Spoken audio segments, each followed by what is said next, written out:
acuerdan del estallido social? Aquella ola de protestas ocurridas en Chile en octubre del 2019. Nosotros sí, y a 6 años de esta revuelta popular que exigió profundos cambios sociales a la clase política, queremos hacer un repaso de lo que ha ocurrido en todo este periodo. ¿Qué ha pasado? ¿Dónde se fueron los cambios exigidos por la ciudadanía? Veámoslo en el siguiente video. Chile tenía un ambiente caldeado en octubre del 2019. Distintas autoridades del gobierno del derechista Sebastián Piñera emitieron desafortunadas declaraciones a la prensa. Por ejemplo, el entonces ministro de Hacienda, Felipe Larraín, dijo a propósito de los datos de inflación que para los románticos había caído el precio de las flores.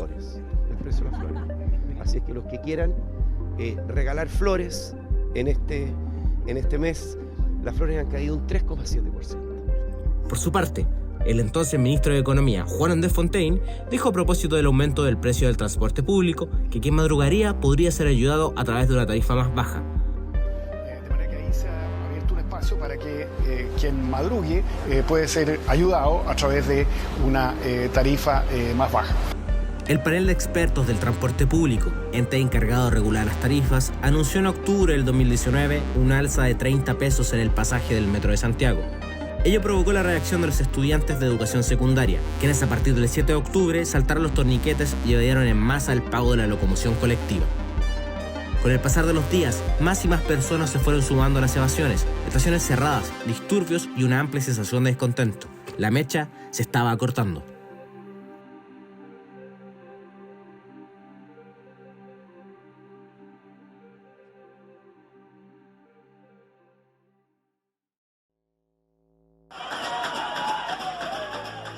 El ambiente estaba crispado el viernes 18 de octubre. Mientras avanzaba el día se produjeron manifestaciones en las principales estaciones de metro, Plaza de Maipú, Plaza de Puente Alto, Baquedano, entre otras. El avance de disturbios y masa de gente protestando llevó a que el Metro de Santiago cerrara sus operaciones de manera anticipada. Miles de santiaguinos vieron cómo se quedaban sin transporte al retornar a sus hogares, situación que intensificó la molestia y el descontento, sumando muchos más adeptos a las movilizaciones. En el atardecer, manifestantes armaban barricadas en las principales calles de la capital. Una gran masa de gente agitaba el ambiente. La mecha se quemó por completo ese 18 de octubre. Todo estalló. En la madrugada del 19 de octubre, el presidente Piñera decretó estado de emergencia para las provincias de Santiago y Chacabuco, además de las comunas de Puente Alto y San Bernardo.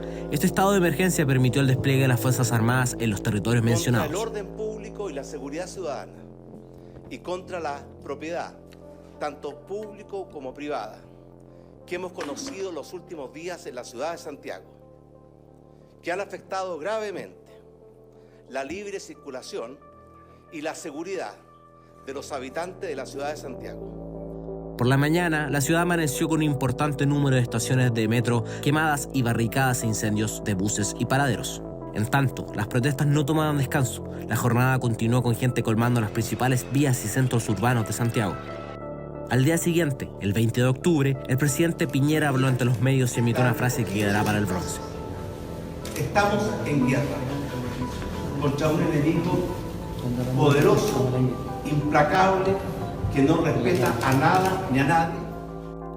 La escalada de protestas avanzaba orgánicamente por el país. En cuestión de horas, diversas capitales regionales se colmaban de gente, quienes pedían mejores sustanciales en sus condiciones de vida, especialmente en áreas como las pensiones, la educación, los salarios y la salud.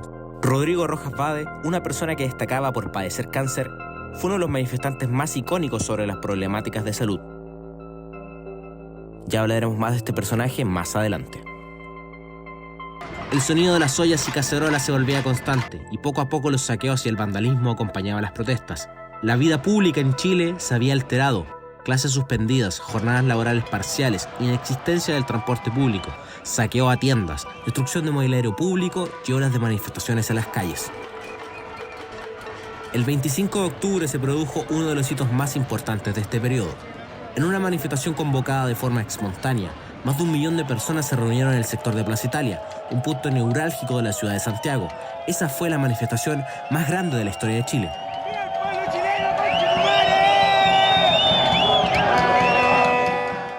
El gobierno del presidente Sebastián Piñera se encontraba en un momento crítico. Una aprobación por los suelos, menor a 10% en varias encuestas y cientos de miles de personas cuestionando su figura. Por cierto, que toda institucionalidad política se encontraba bajo duros cuestionamientos. La represión a las manifestaciones era otra arista muy crispada. Frente a una enorme ola de protestas, la fuerza pública actuó con dureza y en muchos casos con exceso. Se suscitaban jornadas de alto nivel de violencia por parte de manifestantes y carabineros. Esto se tradujo en repetidos casos en que se vulneraron derechos fundamentales, tales como registraron distintas entidades observadoras internacionales, como Amnistía Internacional o Human Rights Watch. Y escopetas antidisturbios. Los abusos contra personas detenidas mientras estaban a disposición de las autoridades y sistemas de control internos deficientes facilitaron que se produjeran graves violaciones de los derechos humanos de muchos chilenos. El sector de Plaza Italia se convirtió en un campo de batalla, rodeado de destrozos, incendios y saqueos. Gustavo Gatica y Fabiola Campillay fueron casos emblemáticos de la represión policial, quienes quedaron ciegos tras ser impactados por perdigones y una bomba lacrimógena, respectivamente. Sin duda se vivió un hecho anómalo en la historia del país, un momento crítico y un estallido popular cargado de descontento acumulado de muchos años, con protestas transversales desde sectores más acomodados hasta comunas vulnerables del país.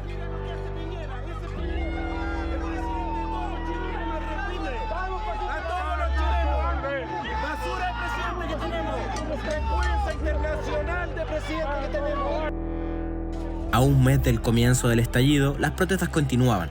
Un país paralizado, el comercio cerrado, clases suspendidas y la vida pública alterada. La situación era muy violenta y la represión policial había escalado.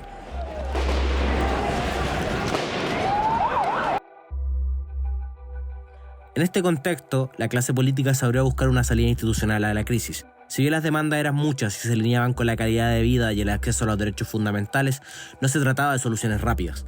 Muchas de ellas apuntaban al sistema político y económico que regía el país desde la dictadura, que operaba bajo las lógicas del mercado.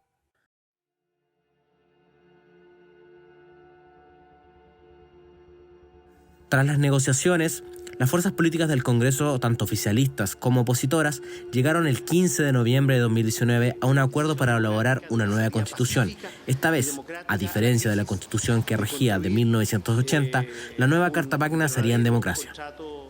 Social, y eso ha sido posible gracias a la ciudadanía que ha estado movilizada, pero también quisiéramos reconocer aquí y homenajear a quienes no lo han pasado bien, a quienes han sido víctimas de un lado, de otro lado, quienes han sufrido. Aquí ha habido personas muertas, personas que han sido afectadas en sus derechos esenciales, y por lo tanto ese es el Chile que queremos que cambie.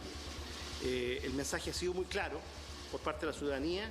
Esta es una victoria de todo el país, y por lo tanto lo que hacemos acá es ponernos en la vanguardia de la construcción de un verdadero contrato social. En esta jornada que es histórica, donde ofrecemos por primera vez una constitución 100% democrática. El Congreso fijó un plebiscito para consultar a la ciudadanía la opción de una nueva constitución, con las alternativas del apruebo y el rechazo, y para definir un órgano encargado de su redacción, con las opciones de convención constitucional y convención mixta. Inicialmente la votación estaba agendada para abril de 2020, pero un virus se propagó por el planeta. Seguramente se acuerdan de él: coronavirus. Ante la pandemia, los gobiernos de todo el mundo dictaron confinamiento obligatorio y Chile no fue la excepción. Si después del pacto de las fuerzas políticas para lograr una nueva constitución, las protestas se fueron apagando de a poco, la pandemia las terminó por despachar. Ese fue el fin del estallido social.